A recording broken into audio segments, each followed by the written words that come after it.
আসসালামু আলাইকুম সবাইকে। আশা করি সবাই ভালো আছেন। গতকাল ডে 2 তে বাংলাদেশ তাদের ব্যাটিং ইনিংসটা শেষ করেছিল আ একটা 150 অড রানসের লিড নিয়ে এবং সেখানে বাংলাদেশের রানটা ছিল ৩৫১, ৬ উইকেটে হাসান মাহমুদ আর মেহেদী হাসান মিরাজ একটা 40 অড রানসের পার্টনারশিপ করেছিলেন প্রায় ১৫০টার মতো বল খেলে। সো ওই রেজিস্ট্যান্সটা আসলে গতকালই বোনাস মনে হচ্ছিল এবং আজকে সকালবেলাও কি সেটাকে তারা এক্সটেন্ড করতে পারবে কিনা, আরও একটা সেশন ব্যাট আউট করতে পারবে কিনা সেটা নিয়ে কিন্তু আমরা চিন্তাভাবনা করছিলাম। But look at the session, first session শেষে বাংলাদেশ ডে 3 তে তারা ইতিমধ্যেই ২০০ রানের লিড পেয়ে গেছে এবং সব মিলিয়ে ২১৯ রানের একটা লিড। বাংলাদেশ এখন এই অবস্থায় আছে ৪১৭, ৮ উইকেটে। এই থার্ড ডের ফার্স্ট সেশনটায় বাংলাদেশ ২টো উইকেট হারিয়েছে। হাসান মাহমুদকে খুব আর্লি হারিয়েছে হাসান। গতকালের সাথে আজকে মাত্র একটা রান তিনি আসলে অ্যাড করেছেন। ১৩ রানে অপরাজিত ছিলেন, আজকে ১৪ করেছেন। বাট ইম্পর্টেন্টলি তিনি ৭৬ থেকে আরও ৯০ প্লাস বলস পর্যন্ত চলে গিয়েছিলেন। অর্থাৎ আরও ১৩, ১৪, ১৫টা বল তিনি খেলে দিয়েছেন। ২-৩ ওভারের মতো তিনি খেলে দিয়েছেন এই থার্ড ডের সকালের সেশনটায়। সো দ্যাট ওয়াজ ইম্পর্ট্যান্ট এবং আমার কাছে মনে হয় যে মিরাজের এই অ্যাপ্রোচটা নিয়ে টেইলের সাথে তিনি যেভাবে ব্যাটিংটা করেন সেটা নিয়ে আমরা একটু ওভার অ্যানালাইজ করে ফেলি। তাকে একটু ক্রেডিট কম দিতে চাই। কারণ আপনি যদি মিরাজের সাকসেসফুল নাম্বার অফ নকস দেখেন, টেস্ট ক্রিকেট হোক, ওয়ানডে ক্রিকেট হোক, টেইলের সঙ্গে তার থেকে বেটার আসলে কেউ ব্যাট করতে পারে না বাংলাদেশের এই টিমটার মধ্যে। এটা কিন্তু আপনার মানতে হবে। সো দিন শেষে ওর মেথডটা নিয়ে আমরা যতই কোয়েশ্চেন করি না কেন, একটা জাজমেন্টের বিষয় থাকে যে সাপোজ ৪টা উইকেট এখনো বাকি আছে, হাসান মাহমুদ অন্য প্রান্তে আছেন, তখন থেকেই কি মিরাজ আসলে মেজরিটি স্ট্রাইক নেবেন নাকি? মানে এইটা করলে কিন্তু একজন ব্যাটারের উপর নিজের উপর একটা প্রেশার চলে আসে যে ফোর্থ ফিফথ বলে একটা সিঙ্গেল নিতে হবে, ওই চাপটা চলে আসে, আনন্যাচারাল কোনো কিছু করার একটা সিচুয়েশন চলে আসে এবং সেই সাথে আপনি আপনার পার্টনার যে আছে, যে মোটামুটি ভালো ব্যাট করতে পারছে, যে এতগুলো বল ফেস করে ফেলেছে, তাকেও কিন্তু আপনি সেই ল্যাক অফ কনফিডেন্সটাই দিচ্ছেন যে তুমি কিন্তু বোলার, তুমি কিন্তু পারবা না, আমি তোমাকে বাঁচায় বাঁচায় খেলতেছি। ব্যাপারটা এরকম হয়ে যায়। সো দিন শেষে আমার মনে হয় যে মিরাজের যে মেথডটা অনেক সময় আপনাদের কাছে অন্যরকম লাগতে পারে যে হ্যাঁ, সে কেন ফার্স্ট বলে সিঙ্গেল নিয়ে নিচ্ছে। এখন 4টা উইকেট হাতে আছে, সেই সময় সে কেন সিঙ্গেল নিবে না? আমার কথা হচ্ছে যদি ৮ উইকেট পড়ে যায়, যেটা পড়েছেও, তারপর থেকে মিরাজের ব্যাটিংয়ের ট্রান্সফরমেশনটা দেখেন, তার স্ট্র্যাটেজিটা দেখেন, তার প্ল্যানিংটা দেখেন।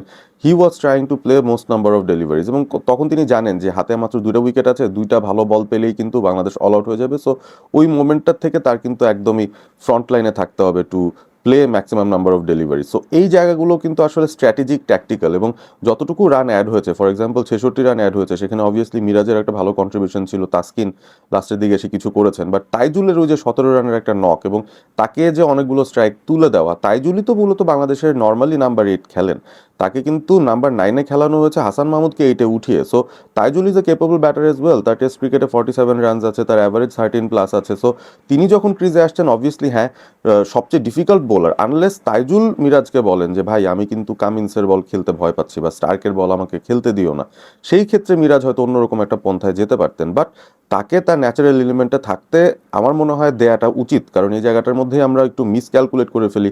আমরা ঘরে বসে খেলা দেখছি, আমরা মাঠে বসে খেলা দেখছি, এক্স্যাক্টলি মাঠের মধ্যে সিচুয়েশনটা কি হচ্ছে এবং সাকসেসফুলি যে মিরাজ এতবার টেইলের সঙ্গে ব্যাটিং করে একটা প্রপার ইনিংস বের করে আনতে পারছেন, বাংলাদেশকে বহুবার খাদের কিনার থেকে বের করে এনেছেন এবং এখন তো যে প্ল্যাটফর্ম আছে সেটাকে আরও সমৃদ্ধ করছেন। সো ওভারঅল এই জায়গাটার মধ্যে আমার মনে হয় মিরাজকে আমরা ক্রেডিট অনেক বেশি কম দিয়ে ফেলি যে তিনি আসলে টেইলের সঙ্গে ব্যাট করতে কতটুকু সিদ্ধহস্ত এবং এটা তার একটা পার্সোনাল ক্যালকুলেশনের বিষয়, তার পার্টনারের সঙ্গে তিনি কি আলোচনা করছেন সেই বিষয়। সো দিন শেষে এটাকে আসলে খুব ওভার অ্যানালাইজ করার কিছু নাই। It's basically let's sit and trust the process, যেটা আসলে মিরাজ টেইলের সঙ্গে যেই প্রসেসে খেলে, যেভাবে তাদের সাথে কমিউনিকেট করে, যেভাবে সে একটা ওভারকে প্ল্যান আউট করছে, সেটাকে আমরা আসলে ট্রাস্ট করি, একটু করে দেখি কি হয়। মানে ব্যাপারটা এরকম না যে মিরাজ তাকে স্ট্রাইক দিয়েছেন বলেই তিনি আউট হয়েছেন। একটা বলও যদি খেলতে দেন তাদেরকে, তারা যদি কেপেবল এনাফ ব্যাটার্স না হন, ওই একটা বলই যথেষ্ট তাদের আউট হওয়ার জন্য। সো দিন শেষে ব্যাপারটা হচ্ছে মিরাজকে আমরা আই থিঙ্ক ট্রাস্ট করতে পারি উইথ ব্যাটিং উইথ দ্য টেল। এটাই হচ্ছে গিয়ে বেসিক্যালি আমার এত কথার সামারি। মিরাজ ইতিমধ্যেই তিনি আরও একটা 50 পেয়ে গেছেন এবং ওয়ার্ম আপ ম্যাচটায় সেঞ্চুরি পাওয়ার পর অনেকে বলছিলেন ইটস আ ফ্লুক, অস্ট্রেলিয়ার বাজে বোলিং অ্যাটাক এবং তারা খুব রিল্যাক্সভাবে বোলিং করেছে। এই ব্যাপারটা যারা যারা বলেছেন, আমার মনে হয় যে ব্যাপারটা আসলে ফ্লুক না। মিরাজ আসলে প্রুভ করছেন যে তিনি আসলে খুব ভালো ফর্মে থেকেই এখানে এসেছেন এবং তার ডিটারমিনেশনটা খুবই ভালো লাগছে। কোন সেন্স আমি বলি, ওভারঅল তিনি কিন্তু বল খেলে ফেলেছেন অনেক। আমরা যদি হিসাব করে দেখি, তিনি 3 সাড়ে 3 ঘন্টা ব্যাট করে ফেলেছেন গতকাল এবং আজকে মিলিয়ে। 152টা বল তিনি খেলেছেন। তার চেয়ে বেশি সংখ্যক বল খেলেছেন শুধুমাত্র তানজিদ তামিম, 197 বলস এই পার্টিকুলার ব্যাটিং ইনিংসে, এবং তানজিদ তামিম সেঞ্চুরি পেয়েছেন with a strike rate of 51। এছাড়াও 100-র উপর বল খেলেছেন হচ্ছে নাজমুল হোসেন শান্ত, 126 বলস। তারপরেই কিন্তু মেহেদী হাসান মিরাজ 152টা বল খেলেছেন, 65 রানে অপরাজিত আছেন। He thoroughly deserves a century, but আমি আসলে সেদিকে যাব না। আমি ওভার বাই ওভার এই টেস্ট ম্যাচটাকে আসলে এনজয় করছি বা দেখার চেষ্টা করছি, বিকজ এই মুহূর্তে যে সিচুয়েশনটায় বাংলাদেশ আছে, প্রত্যেকটা ওভারেই বাংলাদেশ একটা করে নতুন বোনাস অ্যাড করতে পারে। ইতিমধ্যেই 219 রানের লিড হয়ে গেছে, অস্ট্রেলিয়ানরা ফ্রাস্ট্রেটেড হয়ে আছে। 8জন বোলার বল করেছেন, যার মধ্যে নেথান লায়ন, কামিন্স, স্টার্ক এবং হেজেলউড মিলে 100-র উপর ওভার বল করেছেন।